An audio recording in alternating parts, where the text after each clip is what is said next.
Նորին սրբություն Գարեգին երկրորդ ամենայն հայոց կաթողիկոս, ձերդ սրբություն, Եվրոպայի հայկական միությունների ֆորումի և Վիեննայի ակումբի նախագահները հայ առաքելական եկեղեցու պաշտպանության միջազգային կոմիտեի անդամների հետ միասին իրենց ջերմ շնորհավորանքներն են հղում ձերդ սրբությանը, ձեր 75-ամյակի կապակցությամբ։ Հայ առաքելական եկեղեցին եզակի և խորապես կարևոր տեղ է զբաղեցնում քրիստոնեության պատմության մեջ, որպես աշխարհի ամենահին քրիստոնեական եկեղեցիներից մեկը և առաջին ազգային եկեղեցին, որն ընդունվել է որպես պետական կրոն։ Մենք խորը հարգանքով և մեծ ակնածանքով ենք վերաբերվում ձերդ սրբությանը, հայ ժողովրդին, եկեղեցուն և քրիստոնեական հավատքին մատուցած ձեր ծառայության համար։ Մենք խորապես մտահոգված ենք Հայաստանում տեղի ունեցող հակաքրիստոնեական և հակակրոնական զարգացումներով և ցանկանում ենք մեր անսասան աջակցությունը հայտնել հայ առաքելական եկեղեցուն, հայ հասարակության հոգևոր և բարոյական հիմքերը, ինչպես նաև քրիստոնեության արժեքները և հայ ազգային ժառանգությունը պաշտպանելու նրա ջանքերում։ Մեծագույն հարգանքով ցանկանում ենք ընդգծել, որ մեր կազմակերպությունները հանձնառու են ոչ միայն աջակցել ամենայն հայոց կաթողիկոսին այս կարևոր առաքելության մեջ, այլև բարձրացնել այս հարցերի վերաբերյալ իրազեկվածությունը ամբողջ Եվրոպայում և միջազգային մակարդակով։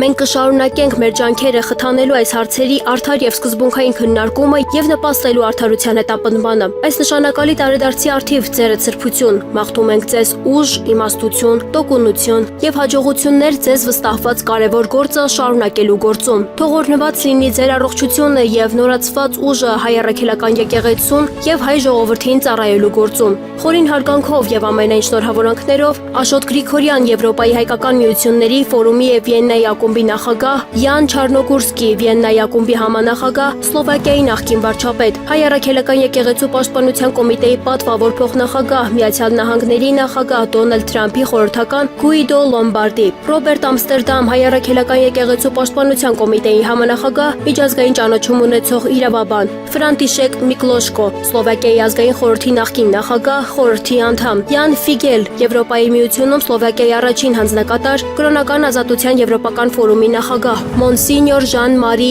Ժերվեյս, Տոտա Պուլշրա ասոցիացիայի նախագահ, Ալեքսանդր Ռահր, Գերմանիայի Եվրոպայի կոմիտեի նախագահ։